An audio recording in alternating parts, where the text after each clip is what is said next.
Hey, what's going on, guys? Welcome to my channel. Episode 1 of Bogeys and Bullshit. We smoke bogeys and we bullshit about stuff that's going on in our lives, like life, work, relationships, custody, divorce, kids, whatever it is. You know, I wanted to make a channel where we could bullshit about this stuff and we could talk about it. And so that there's men that could see that they're not the only ones that are going through the struggles. Because, like, us men, good fathers, we need to rally together. And we got to be there to support each other. Because we do. We get the shit under the stick, you know. And, you know, it's not like the old days where, like, things were different. We live in a time where, you know, men are not even men anymore. Like, I come from an old school family. Old school Italian father, where basically men don't show emotion. Men provide for their family. Men stay strong for everybody else. And, you know, it's rough because, you know, when you're going through a hard time, you know, you bottle a lot of things up. And I just wanted to put a platform out here for men to know that they're not at it alone. You know, they're not going through it alone. There's other men in the world that are dealing with the same situations as them, or maybe worse, where they could possibly help other people, and even people can help me because I'm navigating through waters that, you know, I've never navigated through before. My name is Josh. I'm 38 years old. I live in New York. I'm a single father going through a divorce. I have 2 kids. One was from a previous situationship, and my second is from my previous marriage. I'm going through a divorce. I'm going through a divorce for about 2 years now. It's been an emotional roller coaster ride for everybody involved, including the kids, because, you know, it really weighs heavy on the kids because that's who feels it the most. You know, we, you know, go through the ups and downs, but at the end of the day, we're going to be fine as adults. The kids are the ones who really feel it emotionally, mentally. But the thing is, like, there's no handbook on how to get through this, you know? Like, I could tell you, it was rough. The first year was really, really rough for me. And especially when this divorce came and, like, hit me out of nowhere, you know? There's some people that have situations where, you know, it's only a matter of time before, you know, things explode. Situations where, you know, the woman has been checked out for a long time. Finally, they couldn't take it anymore.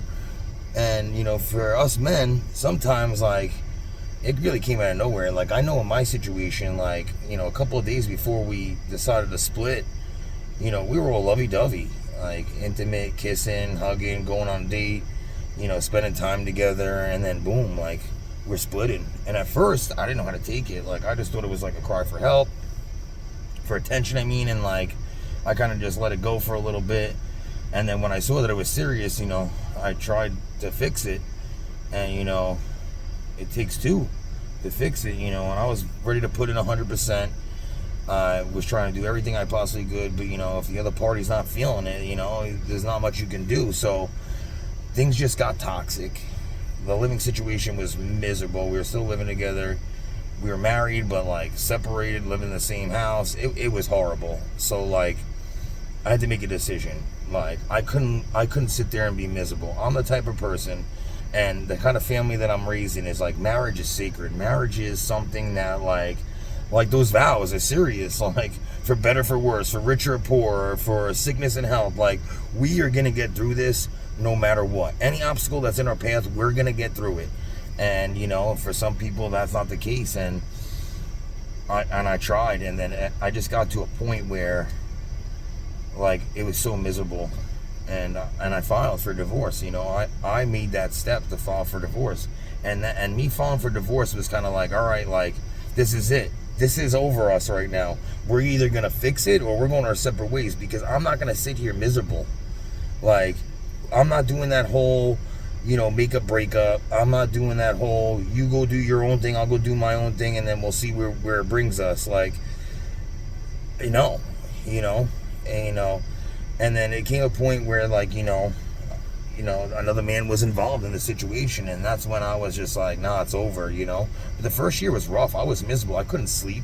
I lost 25 pounds. Like, I wasn't eating. I was smoking cigarettes all night, pacing around, calling anybody that would listen to me at that point.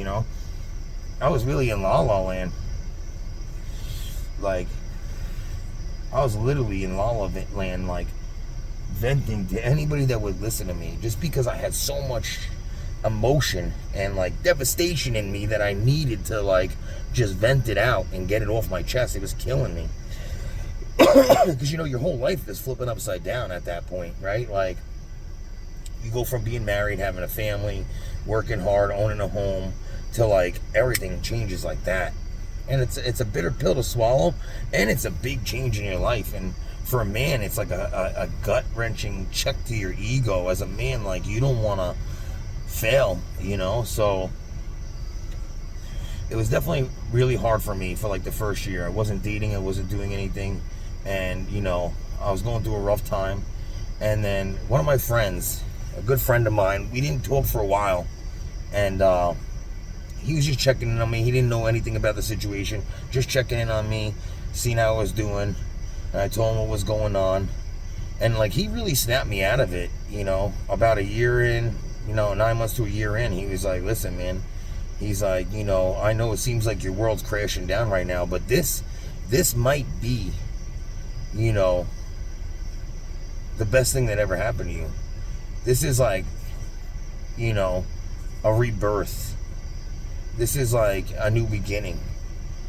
And, and at the time, you don't want to hear that. You're like, oh, my life's coming to, falling to crap, like. But, like, there's one thing he told me that I held on to, and maybe I could pass this on for anybody who's going through the same situation as me, just starting the situation, or, even been in this situation that's just having a rough time with it. Like, he said to me, he's like, you're young, you're good looking, you got a good job, and you're a good father. He's like, you're the 1%. You're going to be okay. This is going to pass. You're going to be okay. And everything is going to work out. And, as a man, when this is all going on, my first thought is, like, starting over. No one wants to start over. Starting over is, like, the worst thing possible. I'm thinking, like, oh, I'm older now. I got 2 baby mamas. Like, what girl's going to want to be with me? And, and I learned that there's people that are willing to accept your situation. And especially when my friend told me, like, you're the 1%, you got a good job, you're a good father, you're good looking, you're young, you're a hard worker. Like, those are attributes that people, like, are looking for. So that, so when I learned, and I finally got, like, my mojo back, like, I learned that I was going to be okay. And then, because, like, the first year I was focusing on, like, getting everything together, dealing with court, dealing with, selling my home, not seeing my kids as often. Like, that was something that was really hard for me. You go from hanging out with your kids every single day, seeing them every day, owning a home, to living in an apartment and seeing your kids a couple of times a week. But, like, I learned in, like, this 2-year process, like, nothing has really happened with the court. Like, literally, probably went 4 times in the 2 years, and everything just gets pushed 3 months, 3 months, 3 months, come back in 3 months, and everyone's making money off of the situation, and you're just losing money. And, like, the thing that sucks is that the kids feel it the most, because, like, I'm gonna be okay. I'm gonna meet somebody, be happy. They're gonna meet somebody, be happy. The kids are gonna have to deal with that split life. And, your little kid shouldn't worry about when's the next time they're going to see daddy, or when's the next time they're going to see mommy. They should be worrying about having fun, having a good time. And I think it's very important that they see both parents, like, prosper, And, like, I live in New York, so New York's, like, a weird state. Like, my situation, I have 50-50 custody. That's, like, the only thing that's happened in this court case, is that, 50-50 custody, which I fought hard for, because that's one thing about me, and that nobody could take away from me, and I'm not even bragging about it, is I'm a good dad. Always been a good dad. Love my kids. Even my ex will say that I'm a good dad. I might have been a crappy husband, but I'm a good dad. Like, that's one thing that nobody could take away from me. I love my kids. I make sure I'm involved in their education. I'm involved in extracurriculars. I'm involved in their well-being. I'm involved in everything. I teach them skills. I make sure I have good times with them and make memories. And that's so important to me. And even when I was married, like, I was with my kids every day. From waking up with them to having them until the afternoon. Then I'd switch off to, my parents for childcare. I'd go to work. Their mom would take over, for nighttime duties. But like, I was with my kids all the time. And that was something that was always important to me. I always wanted to be in my kids' life. And I love them so much that was the most important thing for me. And I got 50-50 custody. And New York's like weird. There's like child support laws. Like, even if you have 50-50 custody, it doesn't matter. If whoever makes more money still has to pay child support. And like, that's crazy to me, because it should be, if I'm taking care of the kids the same amount of time as you, then I should be responsible when I have them, and you be responsible when you have them. Because I shouldn't be responsible for you. They're going to be well taken care of, and that's the only thing that should matter. The only thing that should matter is that the kids are not going to want or need anything. And that's the most important thing. And I don't think that, your kid should see mommy living in a, because mommy's going to find somebody, another man, is going to provide for her, but like, if it's the right man, and your kids shouldn't see mommy like living in a mansion, driving a fancy car, and then daddy living in an apartment driving a beater. Like, your kids should see both parents prosper. Like, mommy and daddy should both be living in a nice house, driving a nice car, taking you on vacations, giving you the life. That's really what matters. It shouldn't be about finances. And I also believe that, like, if you're going through a divorce and you're not fighting over millions of dollars and businesses and properties that you own, like, there's really no reason to fight. Like, make it civil, make it amicable, because at the end of the day, your kids are the only ones that are going to feel it. And especially for you guys that are going through the situation where your kids may be older and there's probably like 2 years left until they're 18 in some states, and child support's done. Why are you going to fight over finances for 2 years? It's so silly. Like, just be there. And you got dads out there that are good fathers, that love their kids and just want to give their kids a good life. And, I know some women are going to say, like, well, it's your responsibility as a man to give me money and support your child, blah, blah, blah. But, like, you don't know what it feels like to work hard and get money taken out of your paycheck to give to somebody else. I know you're going to say it's for your kid, but if you have 50-50 custody and you're taking care of your kid, then what's that money for? I mean, if you really think about it, at the end of the day, as long as your kids are getting everything that they need, like, it shouldn't even be about that. I'm going to take care of what's mine. And if there's extras and you need help, I'll help out. And if I can't help out fully, I'll help out the best that I possibly can to make sure that my kids have everything they need. But, like, I feel like a lot of people, the fight is about control. It's about power. It's about finances. It's about money. And it really shouldn't be, because the kids are just going to feel it the most. And, as men, we bottle a lot of our emotions up, and we go through it. And I just wanted to put something out there to let you know that you're not going through it alone. I met somebody the other day that was going through a similar situation as me. He's like almost to the T, except he's been going through it for a year longer than me. And his whole court case has been stagnant. Like, nothing's happening. Lawyers just get rich, you get poorer, kids just suffer. And it kills me about this court system. Like, the fact that the courts even have to be involved. Like, if I don't want to be married to you anymore and you don't want to be married to me, we should just be able to, like, split ways and worry about everything later. Like, that's my opinion. And I don't know how the courts are in other states. Like, I know somebody that's going through this in Ohio, it's a little different. Florida's a little different. California's different, And, it's rough. And it's, like, emotionally, mentally, physically taxing on you, on your soul, And, like, there's no way that I am saying that I'm a professional at this. Like, I am navigating these waters day by day. Every day is a different struggle. Every day is something new. Different bullshit, different situation. And I don't know, I just wanted to put something out there, because, like, maybe there's people out there that are going through this situation the same as mine, maybe a little bit worse, maybe a little bit better, that can help me navigate these waters. Let me know that I'm not alone going through this. So do me a favor, guys. I'm trying to get this channel off the ground. Just like, subscribe, push notifications, whatever you gotta do. I'm gonna try to do a weekly episode. Eventually I want to get some people on here to tell their story. But in the comments, like,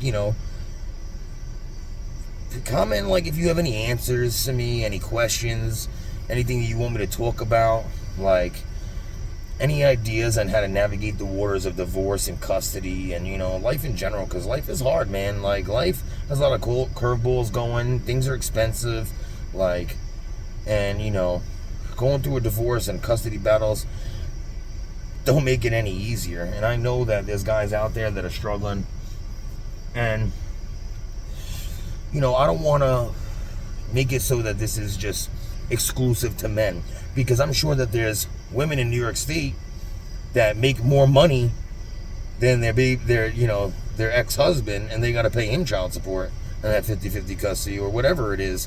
Or there might be women out there that just have deadbeat fathers that are getting the best out of them, and they're struggling. The fathers, are not doing anything. And so, like I said, I don't want to make it exclusive just to the men, because I'm sure there's women that are struggling, getting the shit under the stick as well. But, like, I do feel like the system is against men, against the fathers when it comes to custody and divorces. But, like, I know that there's women that are going through the struggle too. So maybe you guys can comment in the comments and say, what you're going through, and give me some advice. Or like I said, maybe I can help you navigate the waters. Maybe you can help me. Maybe we can navigate together and help somebody who's going through a similar situation, or a situation that just started. There might be someone watching right now that the divorce just happened last week. They don't know what to do. They're losing their minds. Their life is crumbling. And, like, we've all been there. Your life is crumbling. Like, everything just changed, and you don't know what to do. You're panicking. You're anxious. You're up late night Googling videos about divorce and, like, how to navigate through it. Like, so, let's try to be there for each other, help each other out, and we rally together and try to make this an easier situation, And I just know that it's about my kids. I try to keep them occupied. On the days that I have, like I said, I have 50-50 custody, where it's 2 days me, 2 days her, 5 days me, 5 days her, and, so on and so forth. And, we rotate holidays and etc. And, I just try to give them the best life that I could possibly give, go to the park, bike riding, we go crabbing for the summertime, I take them sleigh riding in the wintertime, and I just try to give them the best life that I possibly can, because at the end of the day, it's about them. And you got to remember, your life just flipped upside down. Think about theirs, and they have nothing to even do with it. They have nothing to do with it. And, their little minds and their little hearts and their little, bodies are going through such big emotions right now. So, if I can reach out to anybody, men and women, like, don't make it a difficult divorce. Don't fight with each other. Don't put the kids through the ringer. If you could be civil, be civil. If you could do 50-50 custody and not make it about power, control, and finances, that's what matters. It's what's for the kids, like what's best for your children. And, and if you just go into it thinking like that, you can navigate. It doesn't have to be a crappy situation. And, sometimes I have good times. Sometimes I have bad times. Sometimes things are going good in the co-parenting spectrum. Sometimes they're going crappy, but, like, it's new waters, because, the person that you love the most just turned into, like, your arch nemesis. So you got to deal with it. And, like, they say this too shall pass and things are going to get better, and it will. Trust me. Little by little, things always get better. I remember 2 years back, like, it was the end of the world, and I was miserable. And now, like, I'm getting by day by day. I go to work, I see my kids, I enjoy my friends, I have hobbies, and that's going to be one thing that's going to save you. If you had hobbies before, don't give them up because you're too miserable going through this divorce. Stick with it. Make yourself better. Go to the gym, go shoot guns, ride motorcycles, like, get tattooed, like, do stuff that's going to make you feel better, because at the end of the day, your mental health is going to be the most important thing. That's how you're going to get through this. Your mental health, family, friends, you know, you got to remember, remember the people that were there during the bad times. Remember the people that put you through those bad times. And remember the people that helped you through those bad times. And just remember that. Because at the end of the day, it might feel like the end of the world right now, but I promise you, things are going to get better. You're going to look back and you're like, wow, I stressed this, but I made it through it. And it's going to feel good. But, just make sure that, it's for the right reasons. Don't do it because you want to control the situation. Don't do it because you want to have the power.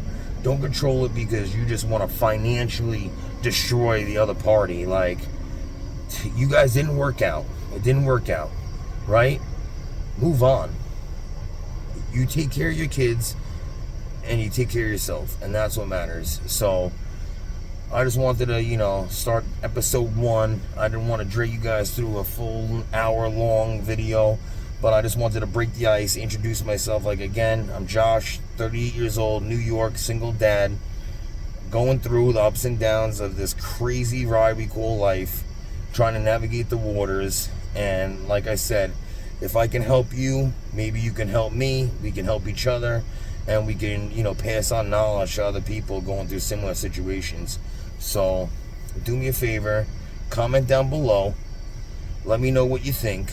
Let me know if you have any ideas, any kind of topics, any questions you want to ask, or if you just want to tell your story briefly about what you're going through, press the like button, subscribe to me. Eventually, we'll have some push notifications. You'll know when I have a video coming out. I'm going to try to do a video once a week for now, just to get it started. I got a crazy life, because everything's upside down. No matter what, it's still upside down. So between work and the kids and life itself, I'm going to try to put a video out once a week. And like I said, if I can help somebody, that's what I'm doing it for. Let you know you're not going through this alone. And to know that I'm not going through this alone. Like I said, I'm new to this. I'm still navigating, and it's still stressful. Even though it gets better, it's still a stressful situation. So just know, you're not doing it alone, and you got other people that are going through a similar situation, and we're going to rally together, and we're going to make it right. So, like I said, subscribe, follow. I'm going to do what I could do to get videos out there. I'm going to learn how to do this whole editing stuff, make my videos nice and pretty, and then maybe in the future sometime we'll get some guests on here. They could tell their story, and we'll make it a chill session where we just smoke bogeys and we bullshit. That's what we're trying to do, right? Bogeys and bullshit. Alright guys, be safe. Have a good night. Don't do anything stupid. Remember, there's always someone out there that has it worse than you. Things are going to get better. This too shall pass. And to new beginnings, let's burn the ships, baby. Have a good night.